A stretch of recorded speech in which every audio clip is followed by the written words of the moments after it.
So I could do the crossword. Take a little time, let's go pillage the coffers. I binge watch Girl Boss. I support the women's march. Shit, I'll take. Oh yeah!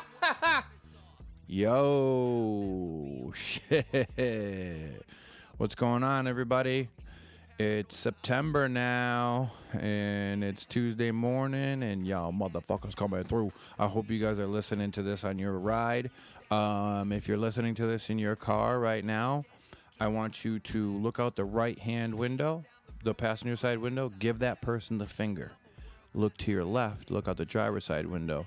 Tell that person you love them and blow a kiss at them. That's how we're going to bring equilibrium to the motherfucking universe, dog. Got some sponsors to talk about real quick. Manic presents Weekend Friends with Bildrat and Western Estates. Wednesday, September 6th. Bar in New Haven. Doors at 9, show at 9:30. That is a 21 plus show, and it's free. Go get some pizza, dog. Wednesday, what else we got? Oh no. Okay. Thursday, the 7th, Diet Sig with Rat Boys and Quiet Giant. The Ballroom at the Outer Space, Hamden, Connecticut, Thursday 9/7. Doors at 8, show at 8:30. All ages. Those tickets are $12. And that's it for the week. Manic's got some more stuff coming up in the next couple weeks. Looks like the week of the 25th is stacked, so we'll get into those. Well, I don't really want to go out too far, but let's see what they got. Honduras, Mute Math, Dave Lieb Heart Band, Pixies is coming up, Liars is coming up, Jukebox the Ghost, Oh Wonder is coming up, Thomas Wynn and the Believers, Seu George presents The Life Aquatic, a tribute to David Bowie.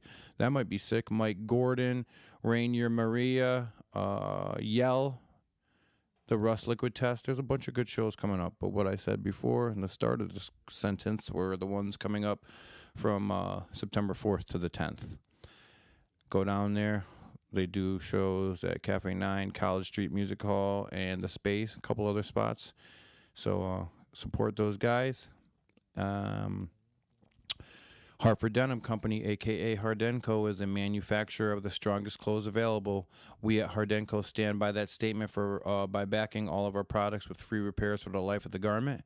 Made using only the highest quality materials, everything we produce is cut and sewn in our shop in Hartford, Connecticut, USA.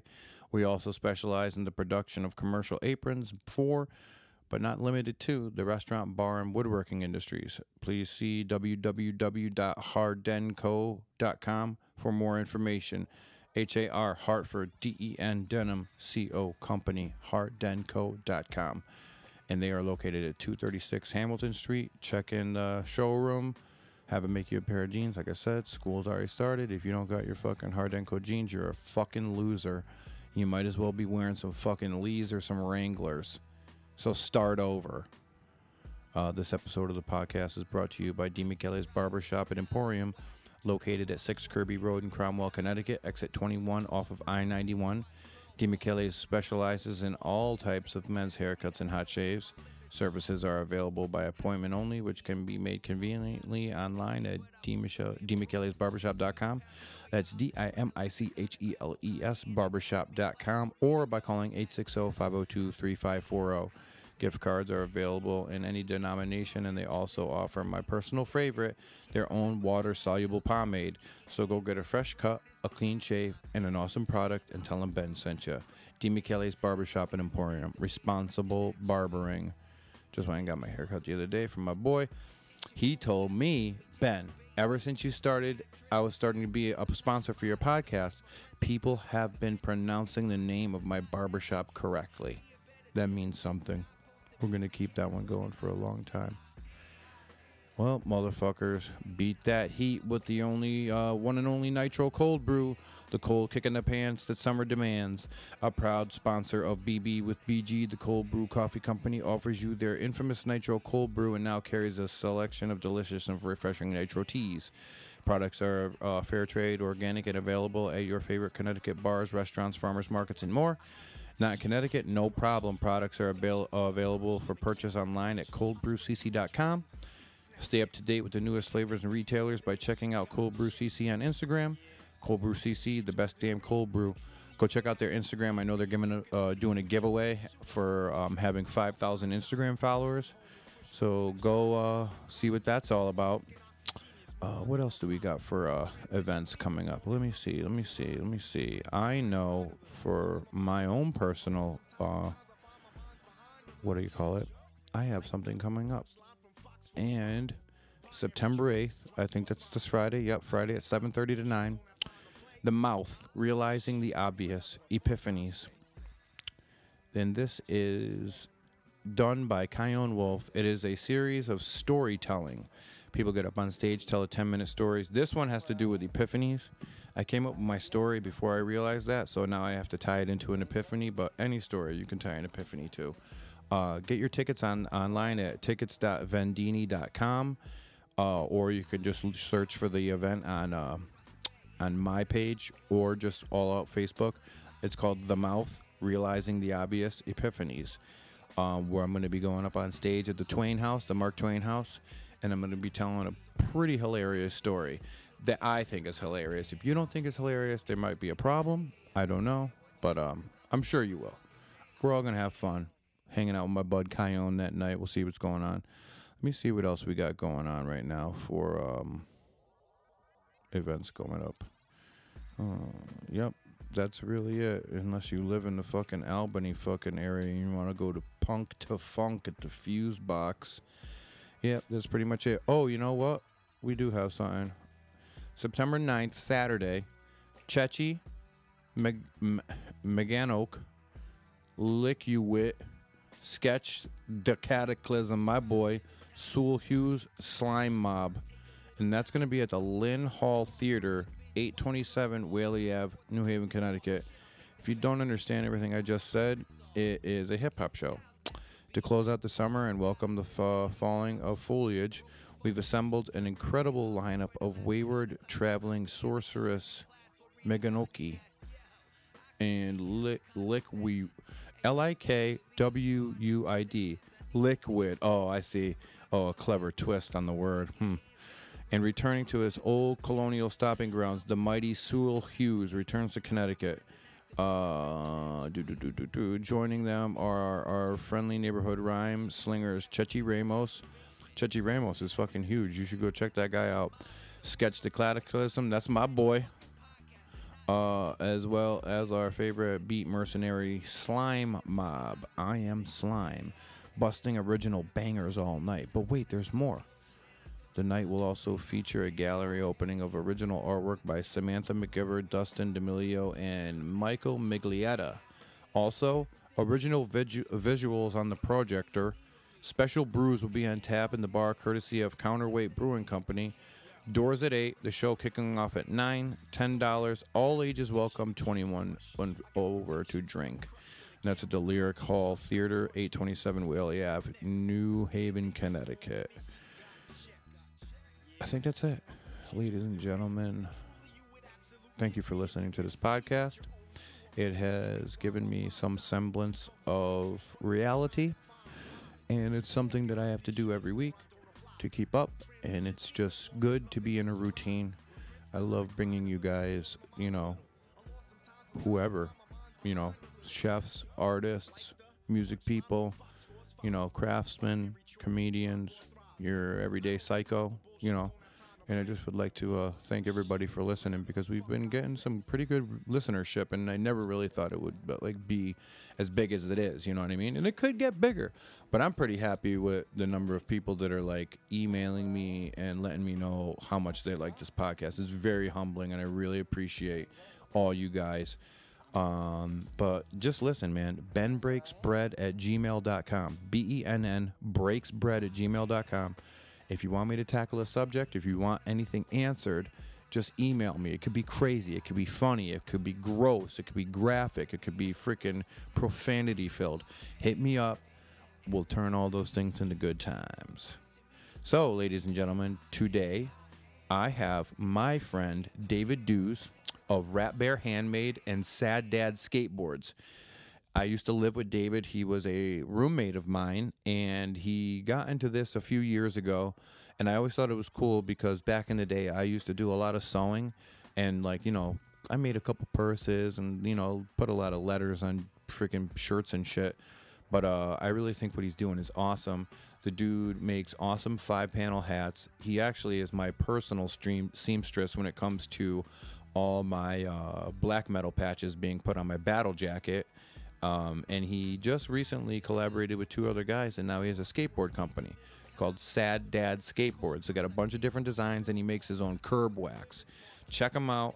Rat Bear Handmade and Sad Dad Skateboards or Sad Dad, I forget if it's Industries or Skateboards, I'm not sure. It won't be hard to find.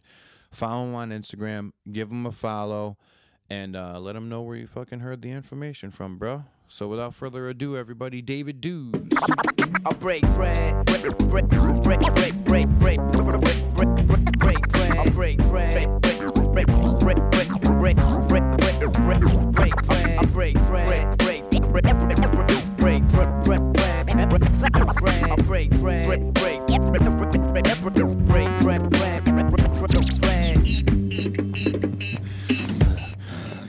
Not seeing what we got here. Yeah, the entire interview like that. Oh fuck. Well, we're live, bro. Ooh. Ladies and gentlemen, I have my close personal friend David Dews, D-E-W-S, not D-U-E-S. You're damn right. From Rat Bear Handmade and now Sad Dad Skateboards. David is an artisanal craft master, and that's the reason I wanted him to come on here and, you know, talk about what it takes to be an artisanal craft master. I like that. I'm going to put that on my business cards. Yeah, do it. Just don't even put your real name. Yeah. Just you change your name, like Cher. Yeah. Now you are artisanal craft master. So what's going on? You know, just enjoying this fine Labor Day. It is nice. Yeah. It's warm today, but it was like fall for 2 days. Yeah, cold. I like it. Yeah. What? There you go. Move a little closer. I want you to make out with that thing. Yeah. Okay. You could pull it close. You could touch it. You could pull it closer to you. There you go. Put my tongue on it. Yeah. Dude, when I was younger, I was an acolyte. Like, I was an actual fucking, like, altar boy. Oh. When my parents were going through, like, a crazy, like, religious phase. And they had me, like, go up and, like, say something on the microphone. It was a fucking, like, this is probably, like, you know, 87, 88, 89, and it was not the cutting edge of like, you know, microphones and like, you know, shit like that. And I remember during like a mass, they made me go up and say something, and I touched the microphone to my face, and it fucking shocked me, and it left this fucking nasty red mark, and the whole like church went, no, but I just kept going, and nobody really cared. Yeah. Satan. That's what they thought. He's possessed. He was like, "You get out of this church. Yeah. You don't belong here, boy." Oh man. So, what's going on? You know, just wedding planning. That's what's been taking up all my time. Everyone's getting married. Yeah, I haven't been building or making anything. How old are you now? 37, I think, somewhere around there.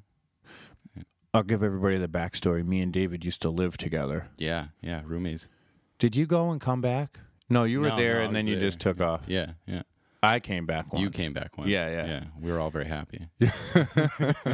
Me and David lived in Newing together with our friend Matt, and it was, you know, we kept it together. We weren't too debaucherous, but sometimes when Dave was not home, we would shoot a 22 into his bed, and it would make holes go through all of his blankets. Wait. Oh yeah, that's right. You did shoot it. Remember? Yeah. And like when you got a blanket all piled up, and you shoot it, and then you like hold it out. There's like multiple holes in the thing, and then we would shoot in the basement, like large caliber rifles, and we would all hide behind a mattress. Yeah.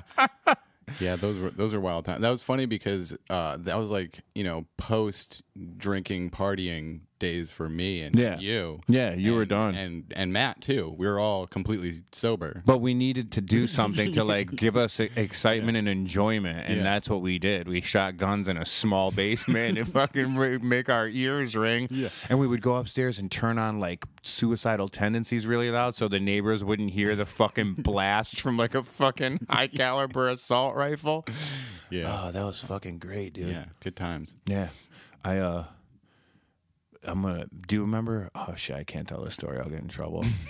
Were you living here when that dude came to Yeah. reclaim his girl? Yeah. I don't think Megan won't get mad at this. It's a good story. That was scary. Dude, that was so fucking hilarious. It was so stupid. Yeah.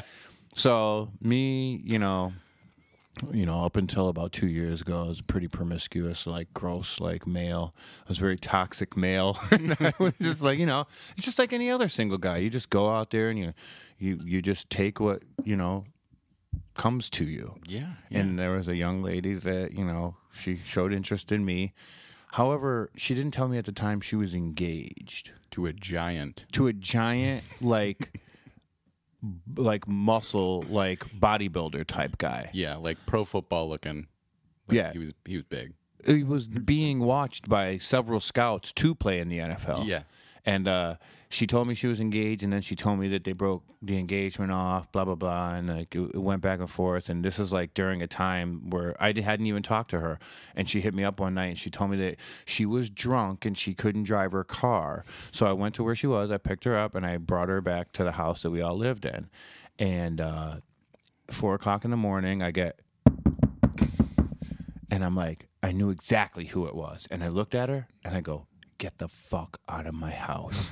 And before I could even fucking say anything else, I get on my bedroom door inside the house. So I was like, this is where it goes down. Like, I had like a knife in my hand, and all of a sudden I open up the door, and it's Matt.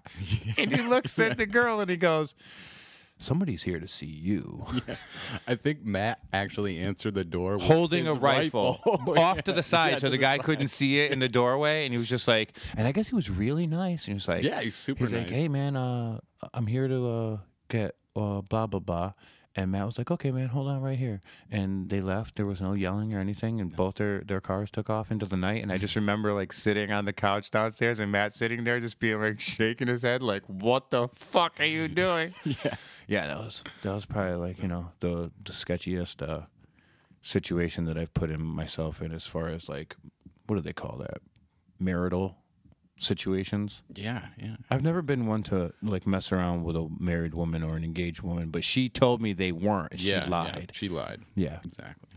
Those are those values that were instilled in me as a young altar boy. Yeah, there's certain things you don't do, Yeah. at least knowingly. It's running rampant in today's society. You know what I heard the other day, and it's like a 2017 stat, What's that? and this might bum you out, but I know that you're going to hold true to it. Yeah. 50% of all couples get divorced. Oh, yeah. It's up to half now. I know. That's crazy. It is crazy. Are you ready for marriage? Yeah. I yeah. think you are. I am. You're like, you've never been like a scum. No. I've always been pretty loyal. Yeah. Yeah. You like I know, like if you laid out like a lineup in prison of like my friends that I think would like, do well in a marriage, or the ones that I think would last probably like a year, like you're one of the highest. Yeah. I like to think that of myself, Yeah. but you never really know what happens. Well, it's like, I've always been kind of ready for that person that is willing to be an adult and make a relationship work. That's a you good know? way to put it. And I found that in my current fiance. Like we talk a lot. We everything's out Communicate. there. Everything's communication. We don't ever hold things back. Yeah, that's why I think I failed in so many relationships before this one, because I was literally dating mental children. Yeah, no, it's all about finding somebody who speaks the same language. Yeah. That's pretty much it. Yeah, that's fucking true.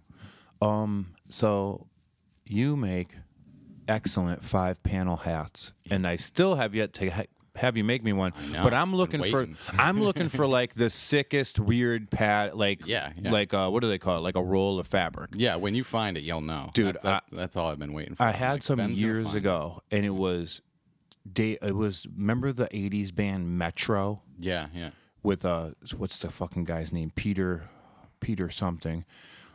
He's actually friends with me on Facebook, but Metro. I can't remember the name of the song.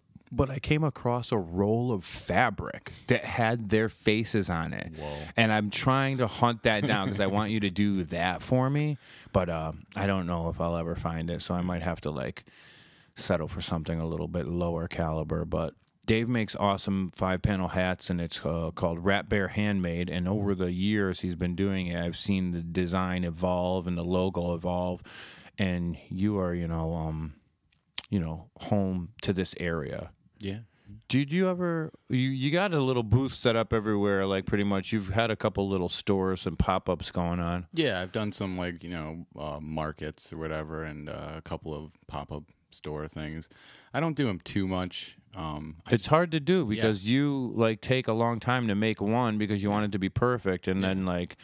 And this isn't nothing that you could really teach like 4 high school students to do for you because like then the quality would go down. No, exactly. I like making them all myself, and that's the problem. I don't have a lot that I make. I don't make batches. Every so often, like the Star Wars hats, like I'll make batches of those because. I know that they're going to sell, but most of the time it's all custom orders. Didn't you do like a run of a bunch of them for a restaurant? Yeah, I did Delania Pizza. I did, that's right. 2 sets actually for them. They had one order, and then they ordered a different set. That's sick. Yeah. Delagna in New Haven is it's probably one of the better pizza places. It's newer. Yeah, it's good. I like it there. Yeah, it's not like some old shit that's been around New Haven for 50 years, but it's definitely like you'd think a new spot would open up and not be that good. When I went there, I fucking loved it. Yeah. I loved it. Their I wrote a review on that. Yeah, their breakfast pizza, it's like what I get. I get that one with the pepperoni and the fucking like the hot honey. Oh yeah. Dude, that shit is so good. fucking good, dude. Yeah. Oh man. But David also is partners in a skateboard company called Sad Dad Skateboards. Yeah. Tell me how you got that name, please. That was like, me and my buddies I skate with, Andy and Carrie, we've been skating together for probably like a year now, and we're all dads, and we all maybe skate once a week, as most dads can find the time. Yeah, dads really don't get to skate a lot. No, we don't. But we try to find at least one day a week.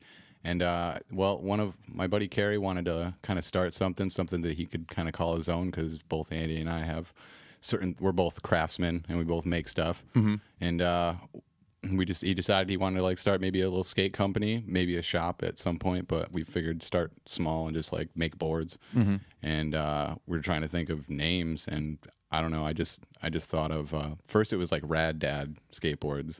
We thought that was like too kind of happy for our situation. Not that we don't love being dads. It's awesome, but from the skateboarder's point of view, we don't get to go wild and crazy like we used to as kids skateboarding, thrashing the streets and causing mayhem.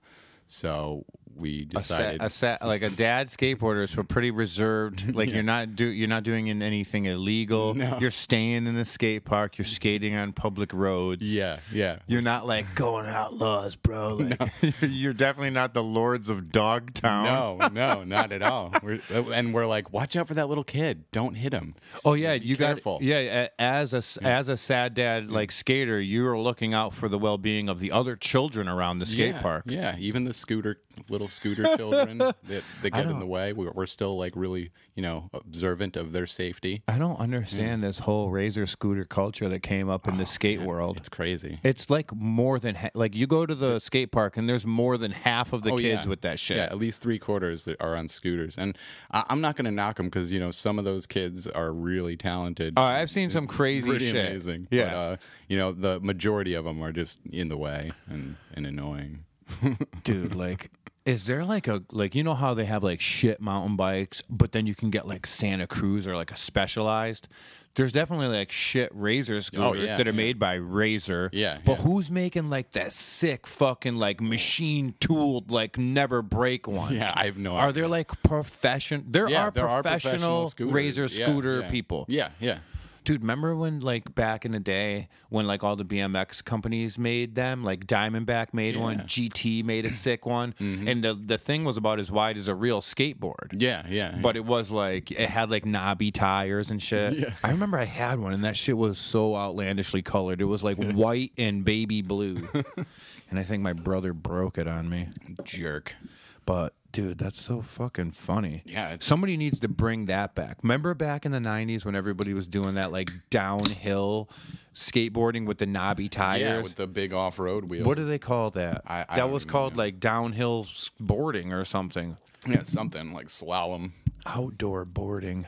But yeah, people do mountain boarding. Mountain boarding, that's what it boarding, was. yeah. And you could get ones that had like a fucking motor on it. Yeah, you can still. There's one. They have them now. They're electric. They're not mountain boards, but they're like long boards that are all electric. They go pretty fast. They go like 25 miles an hour, which doesn't sound fast, but when you're on a board, going Standing 20 out in the open going 25 miles per hour is a lot. yeah, it's fast. That's fucking funny. It's as fast as Usain Bolt runs. Damn.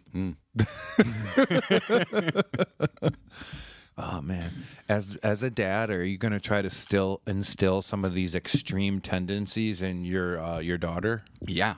I mean, I have a little skateboard for her. She doesn't like riding it, but she likes when I hold her and ride mine around the park with a helmet on. Yeah. Because I make sure she's safety first. What? How old is she? She's 3 and a half. Actually, she's gonna be 4 in October. That's right. 4 in October.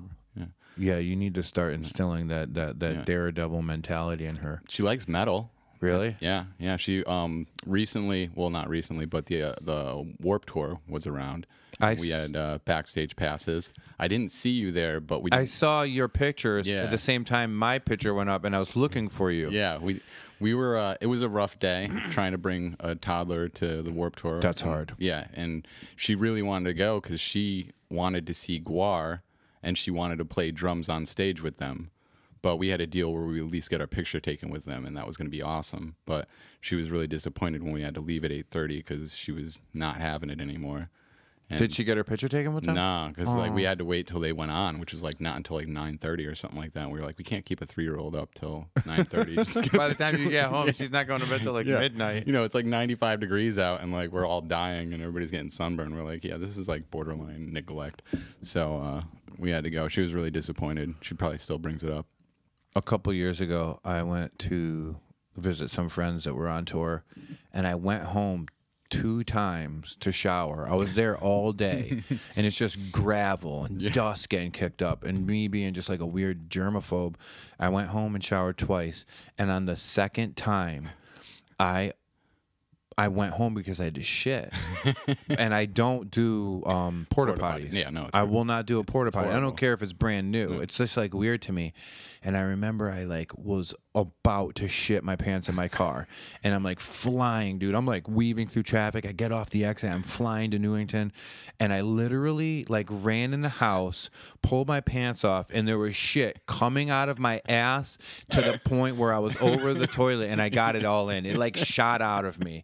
And then I showered again because I just felt so gross, and I went back. So I went back 3 times. Damn. That was so disgusting.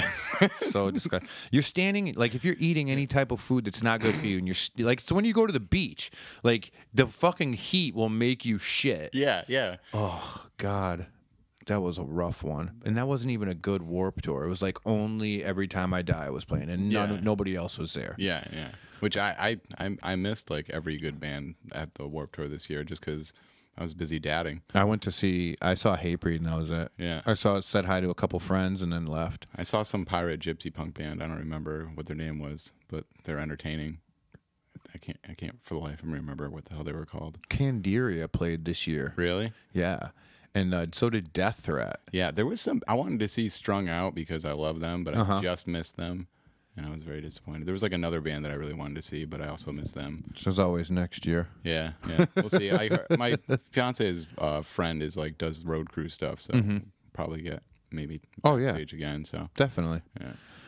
So you have a studio. I Do you do. still rent that studio spot? Yeah, down in Bristol. Have you converted it totally to a skate park yet and just thrown out all your shit? No, I confined all my shit to one room, and it's a small room, and the main room has a mini ramp that's being built. We just need coping, and then we'll have that finished. And then the hallway contains a bunch of different ramps and boxes and stuff to skate. So yeah, it's pretty much almost completely converted to a skate park. Wow. But When was the last time you went to the Bristol skate park? Have you ever, or like the bike exchange? oh, the CT Bike Exchange. I went there. Do they still have it upstairs? Yeah, I went there. Maybe it was last summer or last winter. I think maybe once, and that was like the first time I'd gone there in like 20 years. Dude, I can't remember the last time I went there. It was definitely for a show Yeah. back in the 90s, but like I know they've been like they still like have it as a skate park, and you could rent it out for like a birthday party. Yeah, And yeah. I remember I went there one time with some kids from high school. Some kid had his birthday party there, and it was just like, oh, we only skated. There was no Yeah. cake or party. It was just a yeah. bunch of Just dudes. skating. Yeah, and I was never good at skating, so everybody was just like bummed out on me, like kicking my skateboard like up the ramp and making it fly at people. I was a young punk. I did skate when I was younger, like when I was like living in Bristol. I had this sick ass Tony Hawk skateboard before they got to the shape they are now. It was like Yeah, the yeah. fishtail one with like the bumper on the bottom and Heck like yeah, and the like two sidebar things. Yeah. And I remember I was going down my street, and I don't know how I did it, but I would always just try to do like a 360 and not make the board flip, but just come around. Yeah, yeah. And I did it while wearing my newspaper bag, and nobody saw it, and I was just pissed. Yeah, because if nobody saw it, it didn't. It didn't actually fucking happen. No. No, we didn't. We weren't big skateboarders. We were more of like extreme sledders. Yeah, but a lot of good skateboarders have come out of Bristol. You know, like Jim Greco and people like that are pros now. Do you remember Jason Root? I actually think I'm friends with him on Facebook. That dude Yeah. was sick. Like that dude was extreme. Like before extreme came. Yeah. Then he just like, I don't know, life took over. But that dude used to be fucking crazy. Yeah. Yeah. Like full half pipe shit. Like Yeah. definitely on some Tony Hawk in the air shit. Oh, yeah. And he was just like some weird tattooed dude with like black flag tattoos. He never wore a fucking shirt. And he was just fucking out of his mind. I remember I went to his house one time. It was the first time where I drank a 40 and somebody like smashed the top with their other bottle and made it like shoot up in my face. I've had that happen before. Dude, where did you grow up? Watertown, like on the Waterbury line. Like, Watertown's cool. yeah, it's all right. There's some cool restaurants there. Yeah, now I feel like back in the day. Yeah, I don't think there was anything wasn't- back in the yeah, day, but yeah. But I used to always like skate in Waterbury. You know, like go down there. As a young the child, I streets. never went to Waterbury. Like looking back on it, I was surprised, like, because you know I was a 12-year-old like white kid skating through like The hood. the hood. hood. But I'd go there because that's where I can buy cigarettes and 40s. Oh yeah, they didn't give a shit. You As a- couldn't do that yeah. in Bristol. Yeah, no, I would just like skate through to the corner store, like, you know, just over the line and grab myself some smokes and a 40 and then go skate through the streets of Waterbury. There was a Dairy Mart near my house when we were growing up, and like the dude didn't give a fuck. Yeah, no. He would sell us chewing tobacco, beer, and lottery tickets. And I remember one day, dude, I was like 13. Yeah. And I won like a $200 scratch off ticket. And my mom was just like, "Where did you get this money?" And I was like, I just saved it. Yeah. You know what I mean? I just saved it up. She was like, "You're lying." And Yeah. I was just like, okay. And the dude like cash them for us and everything. And That's awesome. so that was our thing. Once we found out he would do that for us, we would go and do our collections and take all the money past what we had to pay the Hartford Current and buy fucking shitty scratch off tickets and sit out there like fucking juvenile delinquents, and fucking that was it. I know it was nice though, because imagine. I mean, you see what I look like now. I mean, if you get rid of the beard, you know, I'm still got a You're baby the same face. dude. Yeah, like so. Imagine me when I was 12. Like I looked like I was like 6. You know, walking into a Dairy Mart, grabbing a 40 off the shelf. You know. Dude, we used to that same one. There was a different guy that worked there, and he wasn't the cool guy. And he caught my brother stealing like a fucking candy bar one day, and he chased him outside and swung a full size baseball bat at him. And Matt like kind of ducked out of the way and ran away. Imagine he got hit with him. And this dude was like, we call him like the jacked buddy. We called him because he was like an Indian dude, but he was fucking jacked. Yeah. Like he was definitely working out all the time. And it's just like something and you didn't see back then, and we used to call him the jacked buddy, and he would like run after us. Like the corner store bouncer. Yo, Make sure none of you juveniles got out of line. jacked buddy. That would be a sick T-shirt. Now, is your brother older or younger? 2 years younger. 2 years younger. Yeah, okay. 2 years younger. But it didn't matter because we did all the same shit. Yeah, yeah. We did all the same shit together. This podcast always takes a turn of like tales of childhood. Yeah.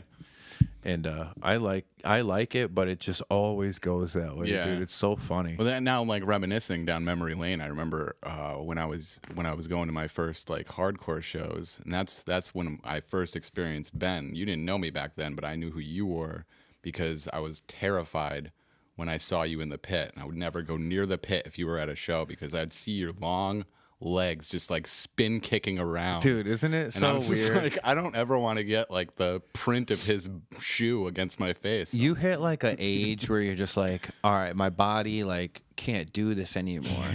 And I remember, shit, I might have been clean by this point.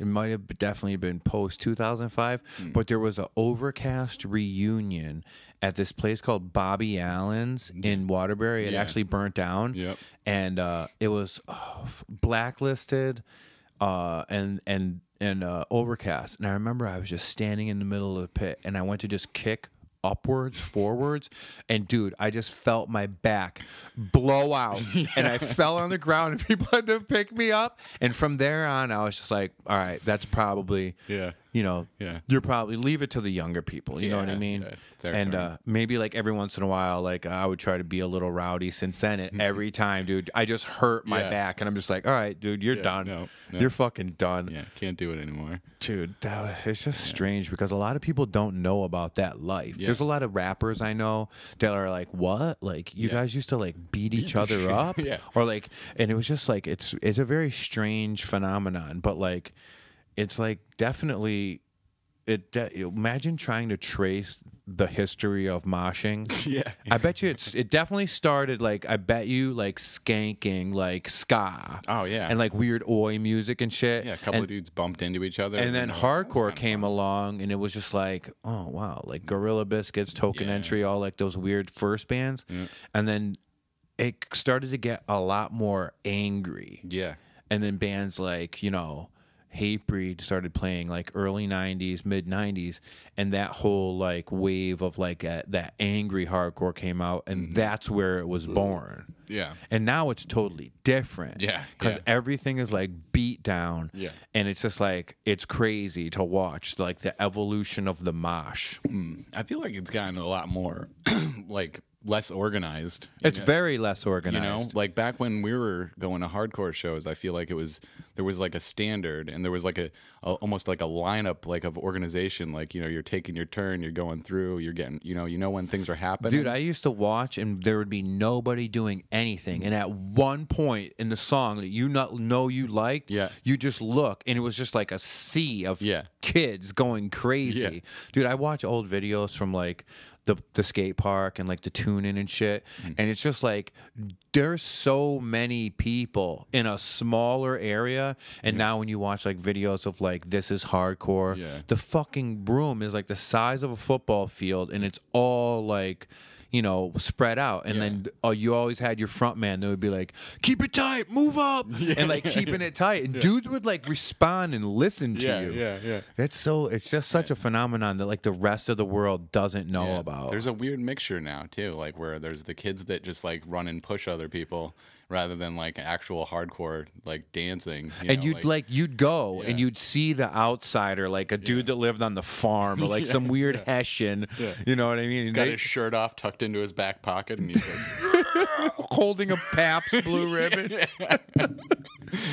Or it would be like you'd be at a spot where there was a lot of skaters that just skated and didn't know about that kind of music, and they Yeah. would try to get involved, Yeah. and they'd like get beat up. Yeah. It's a very like it's like membership. Yeah, like you yeah. had to earn your membership. yeah, you had to know what was going on. And people- then past that, you could look at like different areas of the country. Oh, yeah. And there was different stuff going on. Yeah.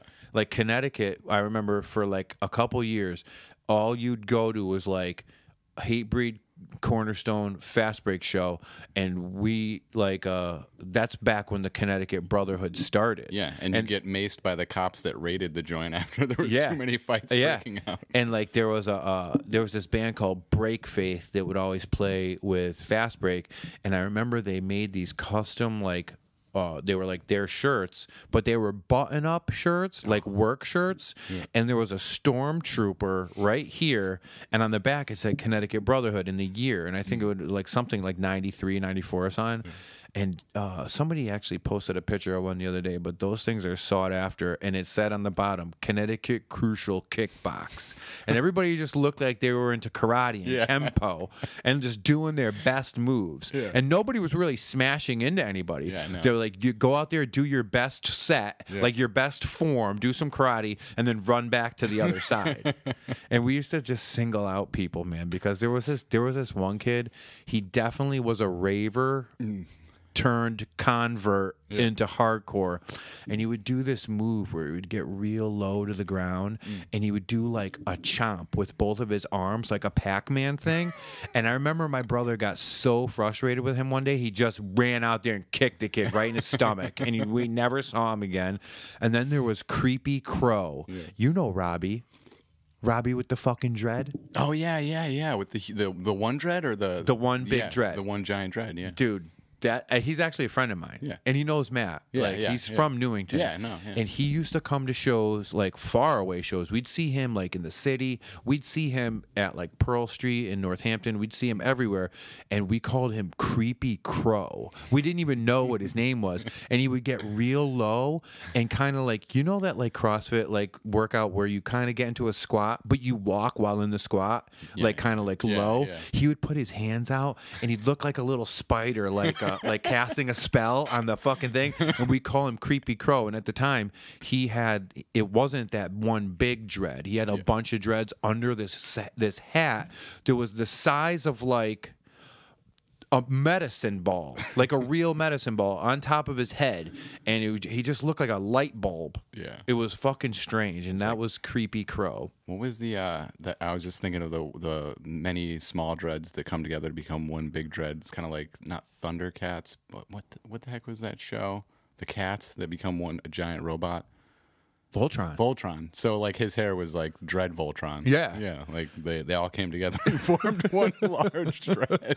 Dude, he goes to Big Sky in Newington, and he'll go and like his girl will work out and he'll get on like the bike or like the elliptical, and that fucking thing almost is touching the ground, dude. You got to figure like how much does that thing weigh? So that much. dude's neck is strong as fuck. Yeah.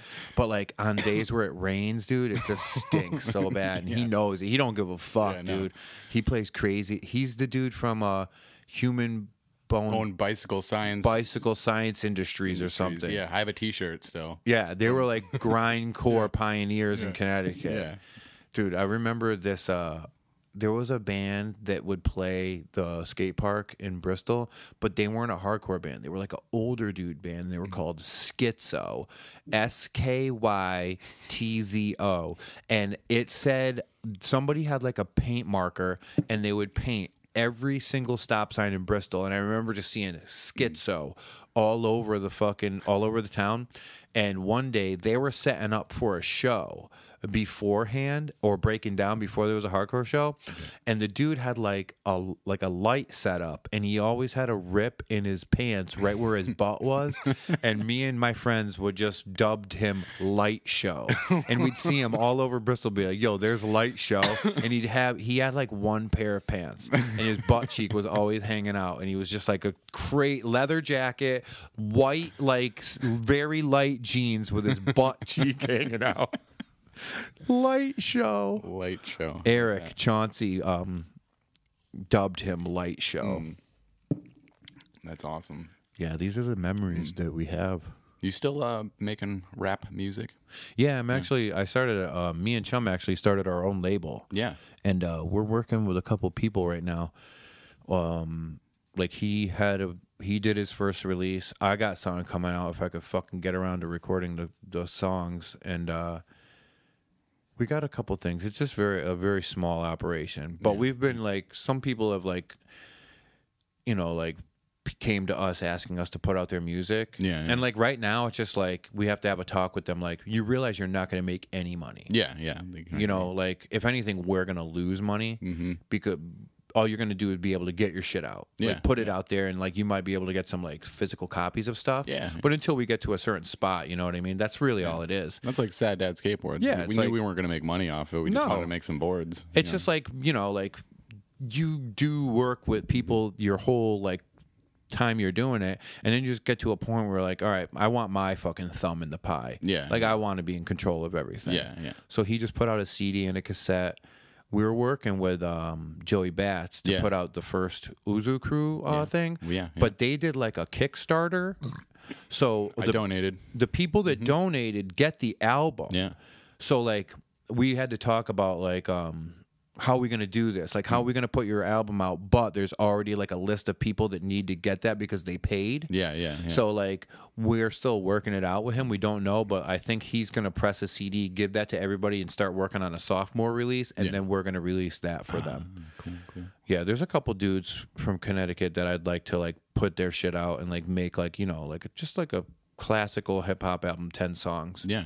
Joey's a rad dude. I like what they do. That whole Uzu thing. I've It's seen cool. him a couple of times. It's yeah. very cool. I like that. Like I like any fucking gang mentality rap Yeah. group. Like Yeah. if you got 10 dudes in your rap group, I'm down. Yeah. Like Wu-Tang, like there's a group from New Britain called the Autobots. Those motherfuckers roll deep. Yeah. And they all wear this like fitted hat that has an Autobot symbol on it. And they're like crazy ass motherfuckers from like the hood in New Yeah. Britain. Oh, They're man. funny as hell. And every single one of them, their name is a corresponding fucking transformer. It's awesome. Dude, it's I sick. gotta look into that. I Dude, haven't look heard it of up, that. dude. Yeah. My boy is like the head. This kid is Optimus is actually his name. Yeah, dude. They rap their fucking asses off, and every show that they come to, it's like pretty intimidating because they're just like, we're coming in, and there's like 20 of them, and we're not paying. You know what I mean? Like, dude, it's fucking great. And then like you got Uzu Crew, and then there's like, I think for Connecticut, that's really it. Yeah. Like there might be more, but they're not like, no. they're not good. Yeah.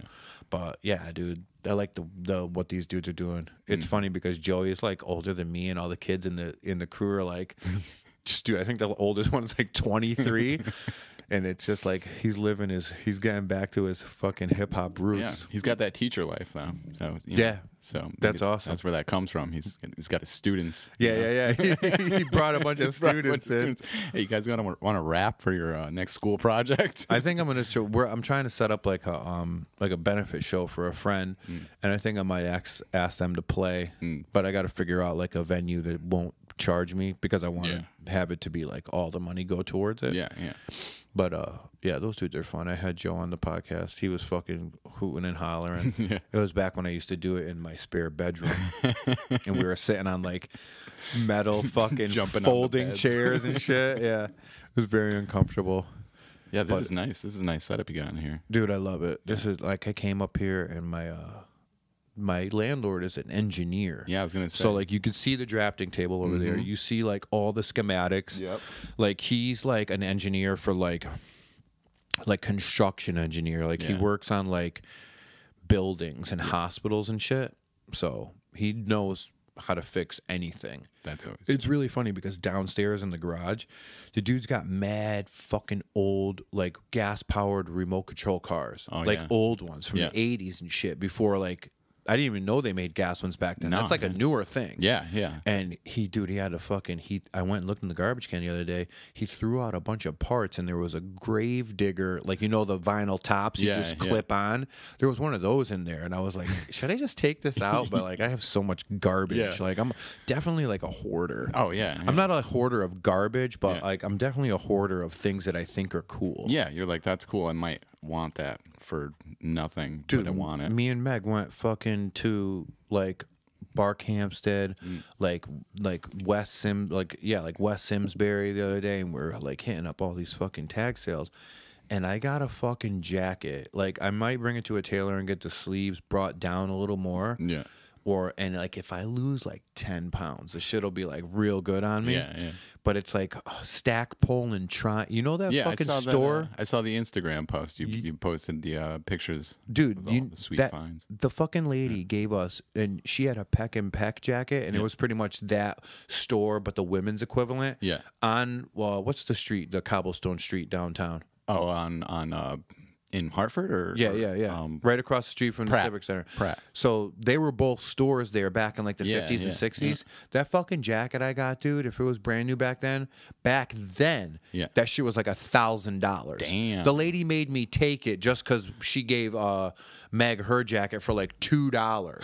That shit is so dope. Yeah, It's that's just sick. such a dope jacket. But like if I can't get it to like fit me, I'm going to find a friend that like it'll fit good and just give it to him. Yeah, yeah. And like some lady over in West Hartford, her husband died. Like this dude's full tackle box Yeah, yeah. from like the 60s and the 50s. She was just like, give me $1. I'm like, oh my God, dude. There's all kinds of old flies and Yeah. like lures and shit in there.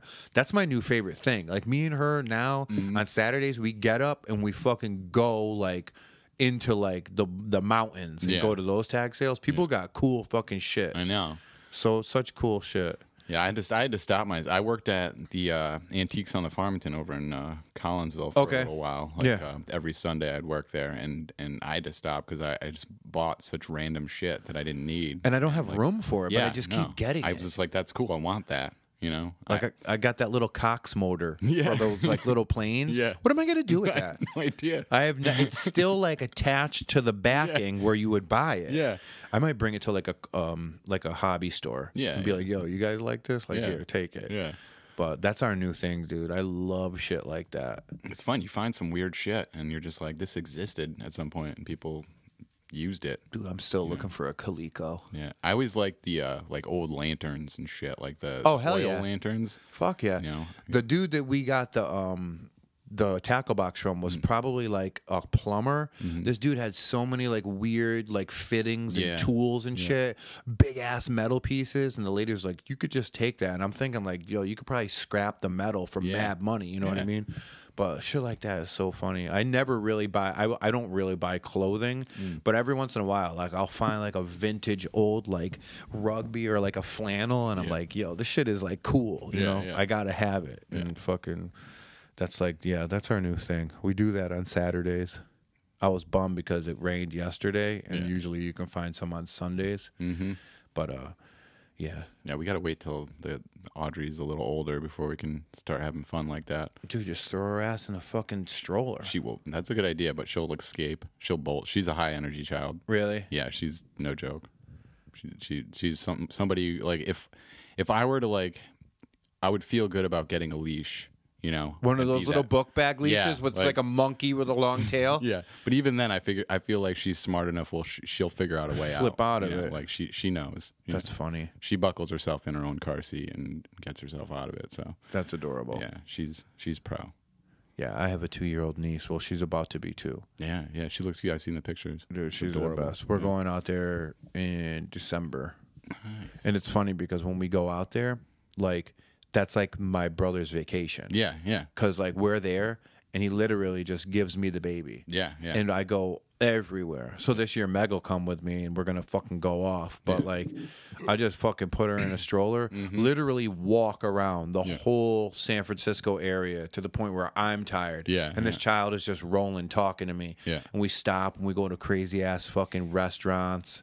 It's so much fun. Like, I think I would be a good dad. It's really weird. I think 3 podcasts in a row right now, people have asked me if I wanted to be a dad. Yeah, I never wanted to be a dad.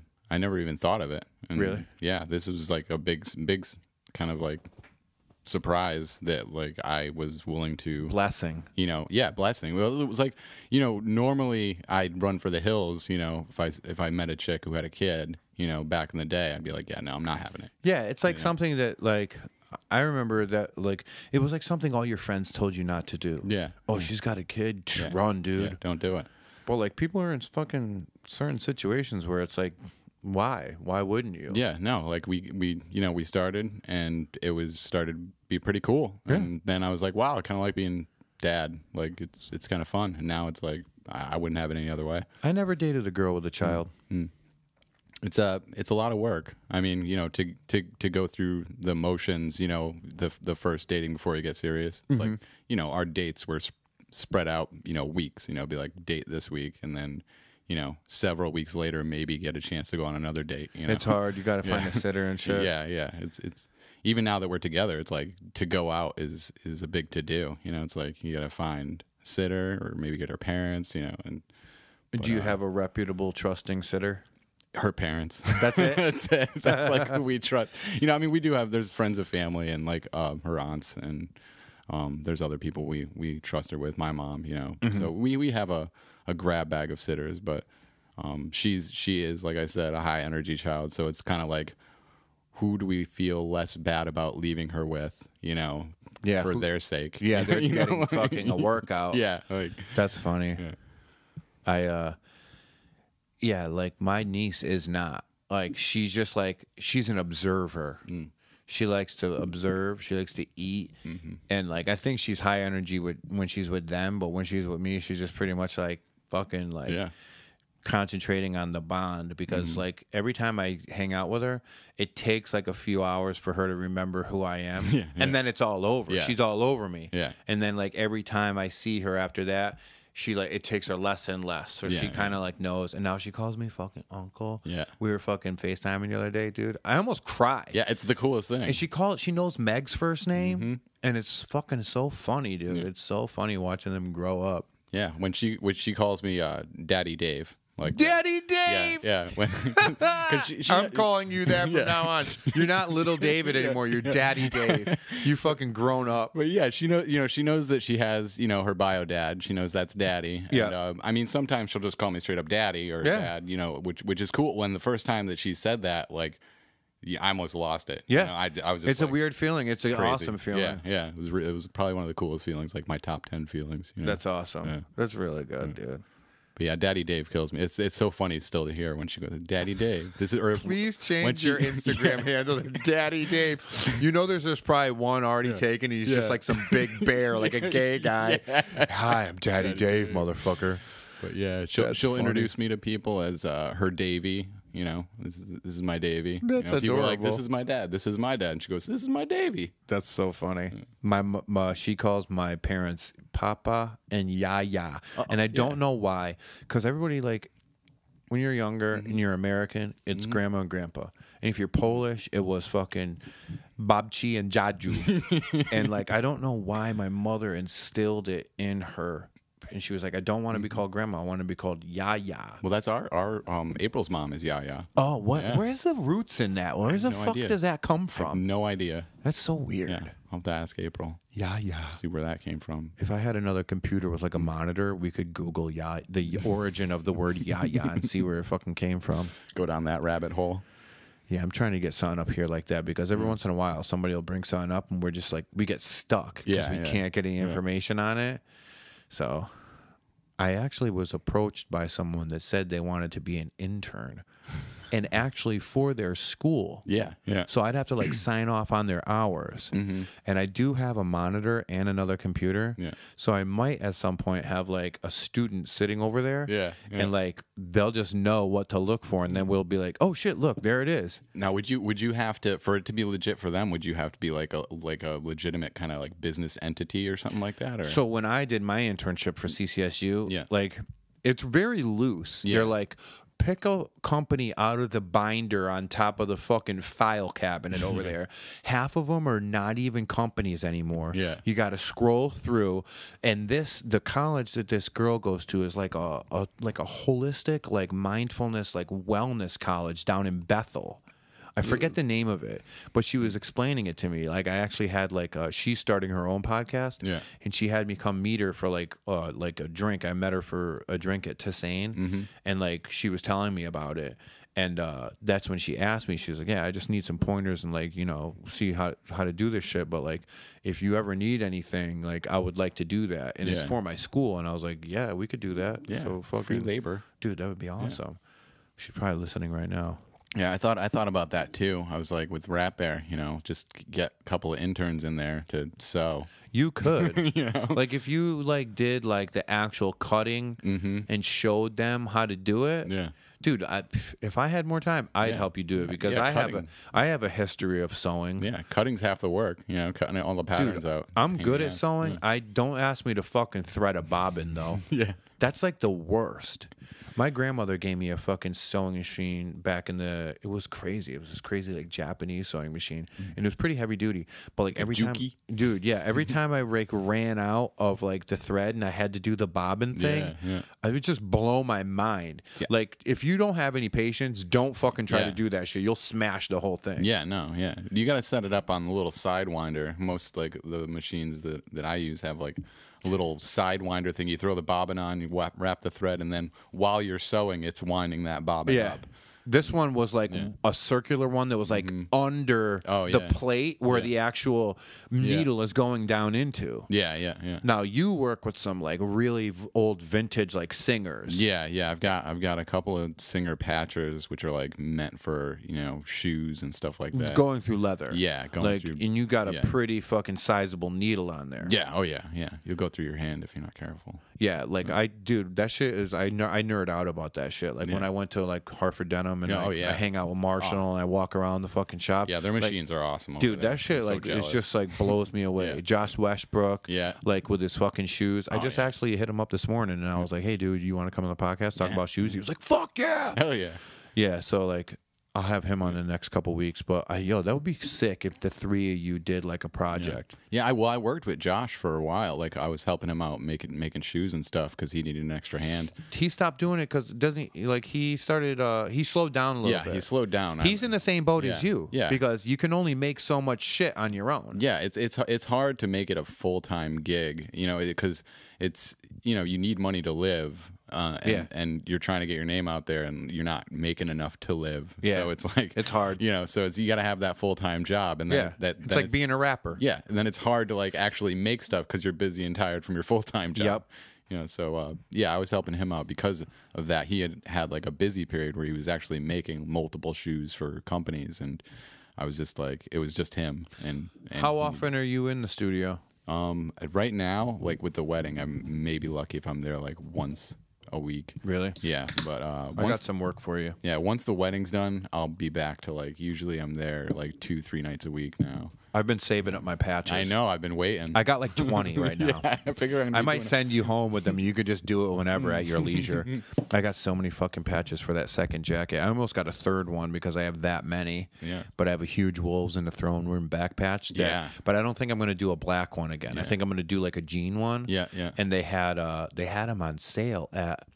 It's weird. I would always go to like the Levi outlet. I would buy a black denim jacket and cut the sleeves off and Yeah. do it really close and nice. Yeah. But now they sell them. Yeah, That's yeah. like a vest. Yeah, they realize people like that cut, Yeah. the smaller arms rather than the big freaking vest arms. And they have it at they have them on the rack at at Macy's, and no one buys them at Macy's, so they're all on sale. And I fucking passed one up the other day. It was literally $20. What? Yeah, so I think I'm gonna go back and try to get it and do like a cool one that's not like too evil. Yeah. It's getting to be, vest season. Yeah, you can't wear that shit in the fucking in the summer. No. Yeah. Like walking around with fucking jorts on, pretty much. That's the equivalent. John Cena style. Oh man. So like your hats. I've always been intrigued by like a 5-panel hat because you see if you followed like any sort of like fashion culture through the years, like there was ones that would take off and then fitted hats were like huge for Yeah, years. And those I feel like unless you're like in a sporting unless it's like a sports team, Yeah. that's not like that. I don't have any fitted hats I don't left. know. I maybe owned like 1 or 2 fitted hats in my life. I have all like weird 5-panel hats, and like maybe every once in a while, like it's not a 5-panel, but it is like a snapback hat. Yeah. And but dude, yo, do karate on it. Just chopped your microphone. I had an itch that I had to get to, and I forgot the mic was there. I think I played the Space Ballroom like 3 years ago, and I took every fitted hat I had and I threw them in the crowd in between songs, and I got rid of them all. Yeah. It's just not like a look I want to have anymore. That's a good way to get rid of stuff. I want the whole Bring thing. all your old clothes to the next show. Just throw them in the fucking crowd. Dude, I used to like get rid of all my t-shirts like that. Now I save them up. Like me and Meg are going to send a box to Houston. Yeah, yeah. But like somebody's going to have like a fucking, like a emperor fucking there's going to be some dude in a hood wearing like an emperor shirt if my shit gets to go down there. I went through the other day, dude. I have so many fucking sweatpants that don't fit me. Yeah. We're just making a box because That's a good idea. Yeah. if you try to fucking ship it yourself, dude, it's going to be so much money. But there's these people that are making like trips down. Yeah. And you just throw it like Red Cross or something Yeah, like that. I think I'm going to bring it to they have a pickup at the convention center. Yeah, yeah. So I think That's I'm always do that. better. I feel like giving clothes to Red Cross, you're more liable to help somebody, than money, because there's that. We were just talking about that the know? other day. Like, their employees have to get paid. Yeah, yeah. So, like, how much is actually going to the relief? Yeah, no, it's like they got CEOs and COOs that are getting paid a ton of money. Yeah. And you're So, like, I would rather give clothes Yeah. because it's going to go, or like canned goods Yeah. and shit like that. You know that they're going to use it's them. like, it's like bringing a homeless man a hamburger instead of giving him $1. You know that he's going to get fed instead of buying a bottle. you Yeah. know? I hate when they get mad at you for like, if you're like, yo, I need some money. Yo, how about I buy you some food? No, I'd rather have the money. Yeah, It's like, yeah. all right, dude. Like, you're really not like fucking yeah. strapped right now. Yeah, I know. I feel the other day I got off. There's always a dude that stands on the off ramp right near CCSU. Yeah, yeah. And somebody must have gave this dude like $100 bill because he was when I got up to him, he was like crying Yeah, and like yeah. wiping his tears. Yeah. There was a girl on the island over near like LA Fitness last Christmas, and I gave her. I fucking had like a bunch of random money in my pocket, and I just fucking gave it to her, and she started crying. I gave her like $40. Yeah, yeah. And she started crying, dude. I get down the road, like I start tearing up. I come home, Meg's like, "What's wrong?" And I was like, I told her what I did, and she was like, "Oh my god, that's so sweet." But yeah, I always do that. I always help somebody out. And the funny thing is, if a motherfucker came up to me and was like, "Listen, man, I want $5 to smoke some crack." Yeah. If you're honest with me, I'm probably gonna give you the money. Yeah, I mean- because I know how it feels. Yeah, yeah. You're like, I all right. never got that bad. I would steal mad shit. Yeah, yeah. But I never panhandled. Yeah, no. That's I did a couple fake like shoe raffles. My friend Daryl always makes fun of me. He's like, to this day, I'll see him at fucking shows, and he'll be like, he's this big black dude from fucking Bridgeport. He'll be like, sneaker sale, sneaker raffle. Like when I was fucked up, I used to go to like hardcore shows, and before the last band, I would get up on stage and I'd have a fucking like a thing of tickets. Yeah. I'd be like, all right, and this was when I was like painting the shoes. I'd be like, all right, guys, fucking time for the sneaker raffle, and I would get a fucking grip of money and never fucking do the raffle or say that it was like a person, but like Yeah, no, they weren't like there was no winner. Nobody won shoes. And now, like every time I see him, he's like sneaker sale, sneaker raffle. Dude, I just saw him last week. That's awesome. I don't think I ever heard that story before. Oh my That's god, funny. dude! Fucking when I got out of jail in 2004, they had a fucking You ever see those pins that they made for me? Oh, no, I don't It's like think so. Stand By Your Friends, and it's like a 2-pin pack that you could buy, and they had them for sale at the. It wasn't the Wallingford American Legion. It was the other, like the Elks Lodge or something that got knocked. I don't know if they still do shows there, but dude, it was Give Up the Ghost, 100 Demons, Sex Positions, fucking a bunch of other bands, and right out of prison, like a couple friends of mine bought me like these crazy ass like forest green Air Force Ones, and everybody was making fun of me calling them green boots. Somebody bought me a fucking shiny. Eric bought me like a shiny. No, Eric and Wes from American Nightmare went in and bought me this weird shiny shirt. It was like this weird like. Almost like an Isaac Mizrahi shirt, and I was wearing it while moshing for all of them in the pit. And then at the end of the show, they gave me like $500, and I'm still Wow. like on drugs at Yeah, that point. Like yeah. I got out of fucking prison, but like within like 3 weeks, I was back to fucking smoking crack every day. Yeah. So I took everybody that was involved in the show to this fucking sushi restaurant down the street. No, they gave me $1,000, and I spent $500 at the sushi restaurant. Pete from 100 Demons made me buy him one of those boats with like 70 pieces of sushi on it. He literally ate it in 20 minutes. And I left the dinner early. I paid, and me and my friend Brad at the time just went back to Hartford and copped so much drugs and just did them all night. Jesus. And I didn't use a cent of the money from my benefit show to benefit me in any way. Wow. Yeah. And then fucking maybe like a couple of weeks, another like few months went on, and that's when I was like, okay, It's time. let's do this. Oh my God. Did I ever tell the story about the bread? Did I tell that? Bread? Oh, I think I told it last week with Tim, Yeah. where I fucking thought, like, you know, when people are getting alcohol poisoning and they like drink bread or they eat bread to Bread, soak yeah. up the. Well, I was smoking so much crack one day and I was so paranoid that I thought I was going to die, and I just started eating all this bread and it was like stuck in my mouth, and I ran outside and I collapsed on my front fucking lawn and Choking on I just bread. had spitting bread out of my mouth. Trying to soak up the crack. Oh my God. There was this dude that would, like, he was really cool. He lived on Rose Street. I lived on Beacon, and he lived behind me on Rose Street. And he had a big ass humpback, and he was like this weird little dude from the hood, and his name was Nando. And he would always like front me crack, and I'd pay him back. And he lived right behind me. So one day I call him. He's like, "Yo, come to the fence." And he would just pass me pieces of crack through the fence. I would give him the money.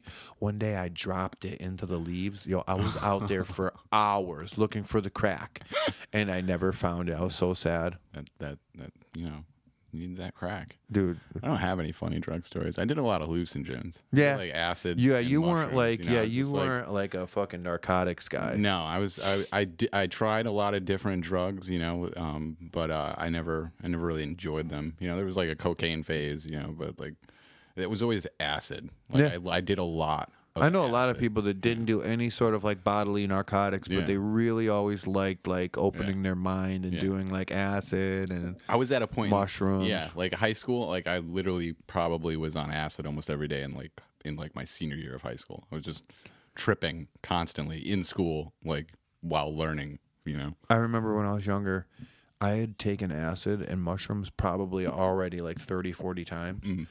And my mom sits me down one day and she's like, will you promise me something?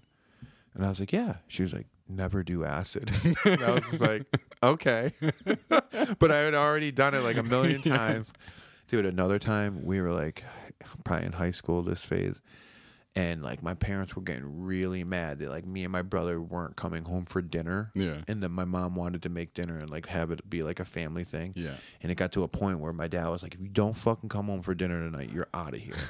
And I was like, all right. So like fucking it's like a summer day and like fucking I ate a bunch of mushrooms. Yeah, yeah. And I remember like we had to be home for 5, dude. And like 4:30, my brother looks at me, goes, "Fuck, we got to be home for 5." And he didn't take any, but Yeah. I did. Yeah. Dude, I'm tripping my face off. And we go home and I sit down at the dinner table, and I'm just like looking at my parents, and they're looking back at me. They didn't really understand what was going on, and they put the food in front of me and just looking at it. Yeah. And then my dad just goes, "Get out of here!" And I just jump up and run outside, dude. Like just fucking horrible. Yeah. Horrible. That's the worst. I've had to do that, sit through a family dinner while tripping, and yeah, that's awkward and weird. You're just like, Dude, what day is September 8th? Is that this Friday or Thursday coming up? oh man, I don't even know. Oh, Days. so it's got to be coming up. all right, so this Friday coming up the 8th, I'm doing that mouth radio thing with Kyone Wolf. yeah. And we have to tell you submit and Yeah. then they pick. Yeah. And they picked me, and I don't know how many people go to these things. Yeah, There yeah. might be like 10 people. There might be fucking 400. I Yeah, don't know. yeah. And I'm going to go up and tell the story about the piss mummy. Like from beginning to end, like piercing my penis all the way to today, and like having to have that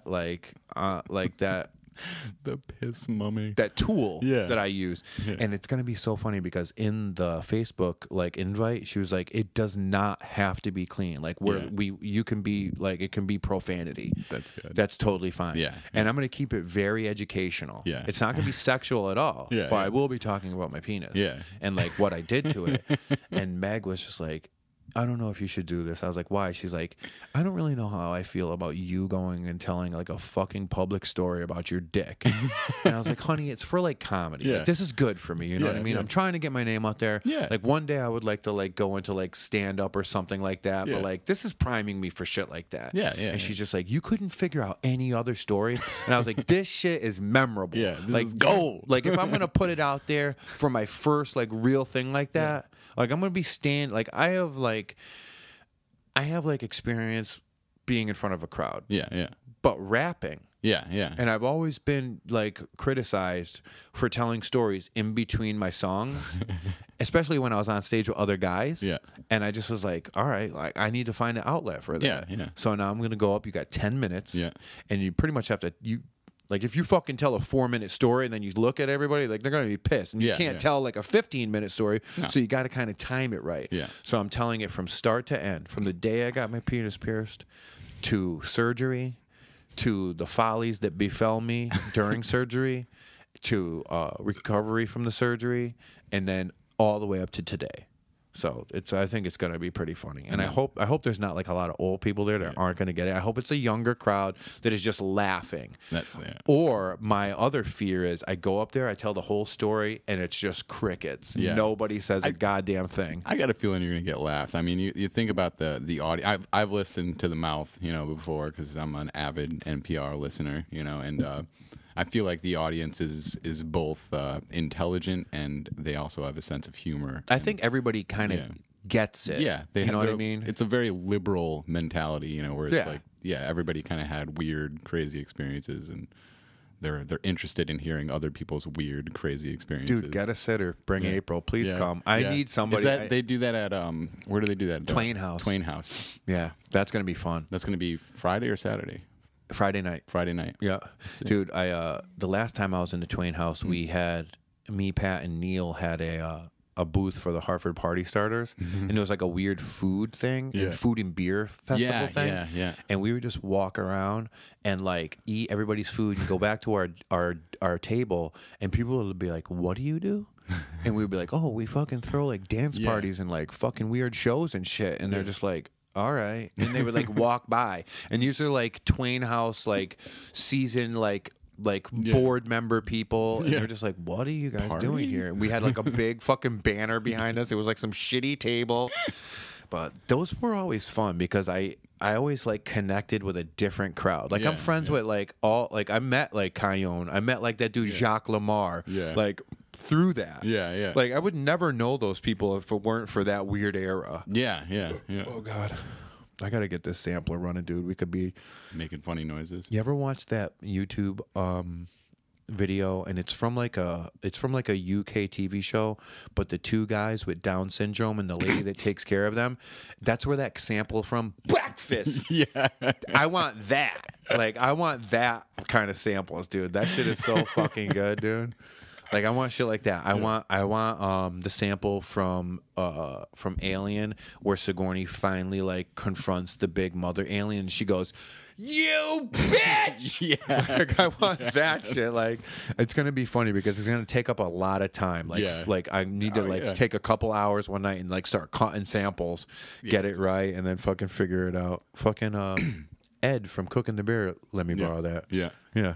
That's awesome. He's an avid hip hopsman. Oh, he is? I didn't know that. Yeah. He's got a Rat Bear hat. Yes, he Yeah. does. His friend had me custom make a sleep hat. He sent me a sleep back patch, and I made a hat out of it. Oh, cool. Yeah, it's pretty awesome. I was like making it, and now I really want to make myself one. How much actual fabric, like square feet, do you need to make one hat? I need for the dome alone, it's like about a 14 by 18 inch piece of fabric, and then it's just like an 8 by 8 inch piece To wrap the brim? for the brim. Yeah. But 2 8 by 8 pieces. Oh, for top and bottom? Yeah, top and bottom. So So there's a seam that runs across. Oh, I see it. Yeah. Okay. Yeah. All right. Yeah. But yeah, lately I've just been doing the brims out of like the same material. Like I have a few different colors of this, like it's kind of like a canvas or a cotton twill, and it just works best for brims. Yeah. But yeah, I mean, I could do the whole thing out of whatever fabric they give me. But I always like to, having a solid color brim kind of works. On Yeah. most hats. I gotta find some shit, dude. It's been too long. I don't know why I don't have a hat from you. And I only wear like shit like that now. Yeah, yeah. I don't wear fucking fitted hats anymore. You ever made a visor? I You should probably make a could. Rat Bear visor. That would be sick. Make me a Rat Bear golf visor. Make me and Chip. Visors are the worst. Dude, they're the worst. Every so often, I see somebody at the skate park wearing a visor, A and backwards I'm like, why? and I'm like, upside down visor. I'm like, why are you doing that? That's like the early '90s. Stop it, Dude, me and Chip go fucking golfing all the time, and I would just love to have some weird off like golf clothes. Oh, dude, yeah, I gotta fucking maybe there's something up here that I could find, but yeah, I gotta. You could find like. I'm not gonna go to like Joann Fabrics No. and find some shit there. I gotta find some like weird, Yeah. and these are probably things you find at a tag sale. Yeah. Oh yeah. Yeah. Definitely find shit like Yeah. that at a tag even Savers has a fabric section that sometimes you can find some weird shit. sale. That yeah, I love Savers, Yeah. dude. My fucking Tim LeBron found a fucking brand new pair of Newcastle Dunks Whoa. a couple years ago. Those things are like $700. I always check the shoe shelf. I always do. just in case. Like even if it's not my size, I'll buy because sometimes 'em and people sell 'em. have kids that move out Yeah. and they're just like they don't know what shit is worth and they fucking bring it there. Yeah. And it says, I know a couple. They did the Newcastles and they did the Heinekens, and I know it's really weird because I've had a friend that got the Heinekens. So Yeah. somebody got rid of their fucking kid's shoe selection Yeah, and fucking threw it in there. Yeah. That's fucking great. Yeah. No. I have to go. I actually work right down the street from the Bristol one. Yeah, So yeah. every once in a while, like pop my head in there. Yeah. That's where I go. I bought. I got an encyclopedia of choppers, and I sent it to Harley Carrera. Oh, nice. And I got myself like a Sudoku Bible the other day, dude. It's like fucking 2 inches thick, just all Sudoku. I'll never use it. They had this really sick couch there like a few days ago that was like a sectional, but it was like had to be from the 70s, and it was like just so dope that I was just like, I wish I had a house to put this in because I would buy it. Do you know the fucking weird antique store over there next to J. Renee? To the left? Oh yeah. Dude, they had a fucking couch in there. It was definitely from like the back room of a club. Yeah. Dude, this shit was black, paint splatter, fabric. Yeah. But the fucking thing was like 20 feet long. Wow. You could definitely fit like 8 people Yeah. comfortably on it. I don't even know how they got it in the building. Yeah. And I was like, how the fuck is anybody gonna, you need a trailer. You can't Yeah. put it in the back of a pickup truck. It would go like over the end. Yeah. And I was just like, who the fuck? And I remember for the longest time, I was like, I want to come back and get this shit. Yeah. And I came back one time, it was fucking gone. It actually had a corner and there was like a love seat. Yeah. So it was like a big L. Yeah. That shit, like one day when I have my own house, that shit will be like, I rent now, but like Yeah, my shit is yeah. going to be weird. Yeah, like that's- weirdo house. Yeah, no. Once the wedding's done, we're gonna start looking for houses. Where do you guys rent right now? An apartment? Yeah. Her father owns a 2-family house, and we like rent like the second floor, like Nice. dirt cheap, which is nice. In Bristol? Yep. So it's Cool. cool, right up the street from like the main street. It's not Yeah. nice. Dude, rent in Bristol's cheap. So cheap. Like if I like living out here because it's pretty central to all the other shit I do. Yeah. But I'll tell you right now, dude, I know people that live in fucking Bristol and have awesome 2-bedroom apartments for like $500.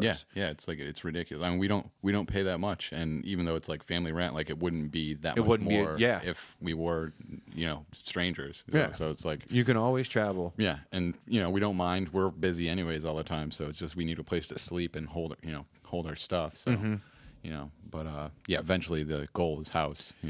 Oh, we're already having that conversation, but it's just like I need to get my diploma. I need to submit it and like get a raise. Yeah. And she just started working for a new company, and she's like a senior designer there. Yeah. So like shit's moving in the right direction, but like being a homeowner is like terrifying. Yeah, it's a big hit. It's fucking terrifying, yeah. dude. Yeah, it's gonna be stress and more stress. Like I love living here. The Yeah. only thing I don't like about this place is I'm right on a main road. Yeah. And I have a small dog. Yeah, And I get yeah. scared every time Yeah. it goes outside. But like this shit downstairs is a 3-car garage. The landlord has his own little workspace. My neighbor has the middle one, and there's a guy, some weird guy that rents the third one. He just keeps this weird IROC Z fucking Camaro in it. Yeah. That's all that's in there. Yeah. And I think when he gets out, Yeah. I'm gonna rent it and I'm gonna turn it into like a gym, Yeah, like my home yeah. gym. Yeah, But yeah. then Meg's probably gonna park her car in it in the winter. So Cars. get out of here. That's what the gym Yeah, that's why I want a garage too. Like, I think April's like, yeah, we could put our cars in there. I'm like, yeah, I could work on cars in there. I'm like, nothing's getting parked in there. Yeah, like I want a workspace. We're gonna put our stuff in there, and then we're gonna have a coffee roaster or like something like that. What is she doing right now? I know that she was looking into like trying to like open up a shop or something like that. Yeah, I mean, right now she's just got like just a standard full-time gig at like a CT or.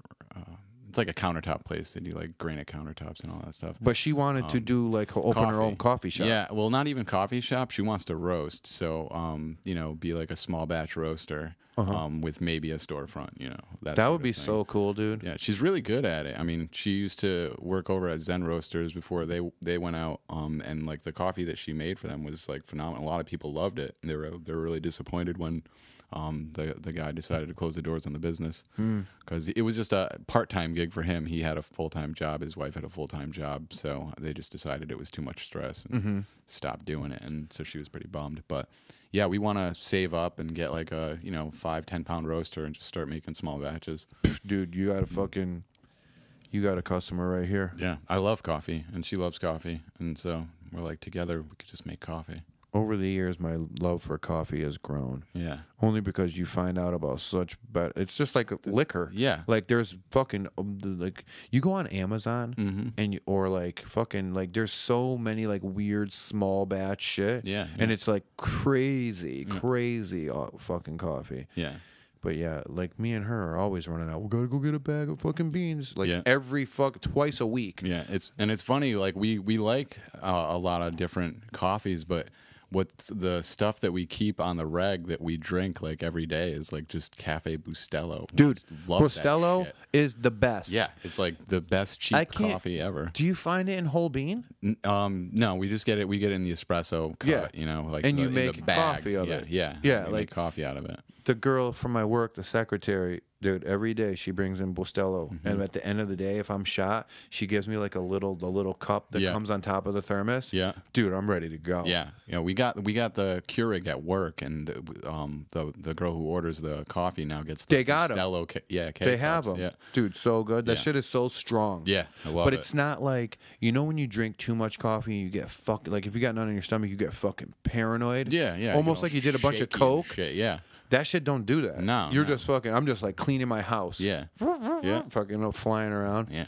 That's Cool. fucking awesome. If she did do that, I would like her to be a sponsor. Yeah. Yeah, you tell her. I will. You tell her she's got a sponsorship future. She says hi, by the way. She texted me earlier. She Yeah, said, tell her I Bob." said hi. We all gotta hang out sometime, dude. Yeah. What's the last nice restaurant you ate at? Where did we go? We definitely ate out somewhere. For the life of me, I can't remember. We had dinner. I mean, this wasn't really nice, but we went to look at a rehearsal dinner spot. That my dad works at Southington Country Club and Back Nine Tavern over there. We had some like delicious treats there. They had these mashed potato stuffed tater tots, like covered in like cheddar cheese, like bar food. I love a tater tot. But yeah, and it was like the most amazing thing, and I was pissed because the waiter, there was 2 left, and it came in this like tortilla that had cheese and like tomato and like salsa shit all over it, and it was like something that I could still take home, those 2 and that, and eat a snack later. So I put it to the side. and he threw it out on you. He threw it out, but he was so ninja about it. I didn't notice him take it away. And then I was thinking about the food that I wanted to take home when I had my entree, and I'm like looking for it. And I'm like, hey, where'd those 2 tots go? And he's like, oh, I took it. I thought you were done. And I was like, no. That is rarely happens to me, but like when it does happen, karate chop it. Yo, I went to Ginza years ago with an ex-girlfriend. And this was when I still had like a flipper, like a retainer that I could take my teeth out. Yeah. And every time I went out, I would wrap them in a napkin and put it to the side with like my keys and shit. And we went through the whole meal. Dude cleared the table. We must have been talking. And we get the bill. And then I get up to leave. I'm like, oh shit, there's nothing left on the table. And I'm like, fuck. And now we're in a Japanese restaurant. Nobody speaks English. Yeah. And except the main maitre d' guy. Yeah. So I grabbed him. I was like, listen, man, like, and I had to explain the whole thing. I was like, I have a fake tooth. Yeah. That shit was wrapped up in a napkin. Your waiter threw it out. And I'm not mad, but like we got to find it. Yeah. So he brings me back into the kitchen, right? There's like a Rubbermaid circular huge garbage can. Yeah. And the dude just takes it and dumps it all over the kitchen floor. All the workers come over, and I'm like telling them, I was like, it's wrapped in like a napkin. Yeah. And the whole garbage is just stained either green or pink from all the wasabi and all the pickled ginger. And we're going through it. They're going through it. Dude, minutes are going by. And I'm like, oh, my God, I fucking lost this thing. All of a sudden, this little old guy goes, oh. And he, like, opens up the thing, and he's holding my thing like, ah. And I was like, thank you so much. Dude, I literally went in the bathroom, scrubbed it off with soap, and popped it right in my mouth and left. Oh, man, that's good. Yeah. And then years later, I went and got my fucking my permanence, so Yeah. I don't have to worry about that anymore. But yeah, dude. But, Oh, man. so Brutal. we're at 117, bro. We went a good amount. Nice. I always try to keep them a little bit over an hour. Sometimes Yeah. I get to 2, but like, fucking let everybody know how they can follow Rat Bear Handmade and Sad Dad Skateboards, and anything that you would want to, like, you know, any events or anything that you got coming up that you would like to talk about. Yeah. Rat Bear Handmade is just you know, the Instagram Rat Bear, RATBEAR, Rat Bear Handmade, and that's just it. And then Sad Dad Skateboards, we do have a website, saddadskateboards.com. So check it out. There's some stuff for sale. We got pins, stickers, boards, and some wax that I made. Oh, cool. Yeah, I made these. The mold is a beer can, so it's a beer can shaped curb wax, and it comes in a koozie that you get, and the koozie says "Sad Dad's Curb Cans." Dude, that's such a dad thing. Yeah. That's so sick. Yeah, so you can, like, you know, keep your beer cold while you're shredding the streets. How many designs do you have? Board designs? Well, we just have the one up for sale, but I've got, you know, like a bunch in the works, like in my computer, and then the other guys have stuff that they're working on. So we're just kind of waiting to recoup from the first one and hopefully use whatever money we make to buy the next boards. How many you make in one run? Like 50. That's pretty expensive. Yeah. When Pig Food was doing all those, they pretty much do like a oh no, they weren't doing a pre-order because they would always have some left over. But you got to figure they were getting them from like China. So they try to find like the cheapest printer. They send them out and then they get them back. But you're waiting. You're waiting. It takes so a long time. We got them from this place in Canada, and it was like, you know, 4 to 6 weeks, I think, that we had to wait. That's not bad. It's not bad, but it's like when you're waiting for like a board that you just designed, it seems like forever. Oh yeah, it's like pressing like a CD or something. You want to see the finished product like a when kid you're done. Waiting for Christmas. Totally. You know you're getting that present, and you're like, I just want that fucking Nintendo. Dude, you fucking feel it's like when you're waiting for something in the mail and you get home and there's nothing in the mail and you're just bummed, dude. You're just bummed. Like when you come home and you see that Amazon box on your porch, you're just like, it's like a good feeling, like to get something in the mail. Yeah. But that's fucking hilarious. So yeah, man, we'll be seeing you out there on the streets. Yeah. I'll see if we get a sitter for Friday. We'll come to that. Dude, please, I need some. So if everybody hates it, I could just have one friend and You'll just hear like yeah. Then we just all leave together. It's like this. The clap that just ends, the one person clap. Oh man. All right, well, thanks for coming by. Thank you. David Dews, everybody. Yes. Bye-bye. Bye.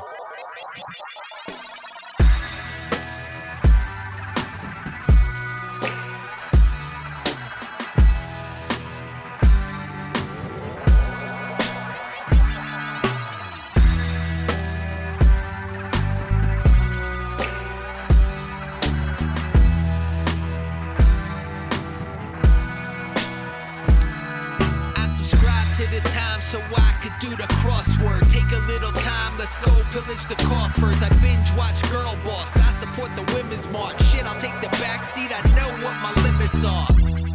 How's that for being woke as fuck? Got a little money, but I've also been broke as fuck. Excuse the paranoia, I'll destroy the last iconoclast. Both Kanye in economy class while reading Kanye Nast. Yo, I could be hella condescending and use actually to start every sentence. I need to see a dentist, can't remember the last time. Suppose kicking cans down the road is my pastime. Yo, I'm a world-class procrastinator. I got friends an activator and an actuator. That makes me awesome adjacent. It watch you move, that would make me Jason Bateman. Well, Patrick, the fact is I'm not modest. I wish my friends would stop recommending fucking podcasts. They're not that interested. Be a better citizen. Stop posting memes and kiddings. Organize a sit-in. I am whatever I say, and I don't have time for bullshit, and I don't have time to play. I am whatever I tell. If it's gonna be a problem, I suggest you go to hell. I am everything I need to be. So please don't question me or needle me. I am everything I say. I don't care what you think, cause I'm the motherfucking man. So what? I have an addiction to Candy Crush. I got production stuff crushed in a camel clutch. I spread scrunch faces, beat snap necks. Beat a day was formed and the heat got checked.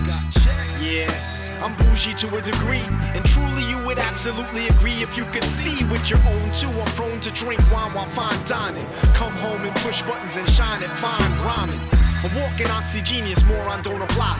Transition seamless long as nothing goes awry. When Prince died, I cried a little, lost my mind a little. I lost some time, sometimes I find my mind's behind a little. Catch up, like the punchline from Fox Force 5. Binary choice, drop or thrive. I don't have time for bullshit, don't have time to play. What am I? Shit, whatever the fuck I say. You still crazy, man? If you're still crazy, I say you stay here and you beat up on all your old friends. Because we don't need you to be crazy. I am what I am. Back or beyond, right? Same as always. I'm in the back or beyond. I am what I am.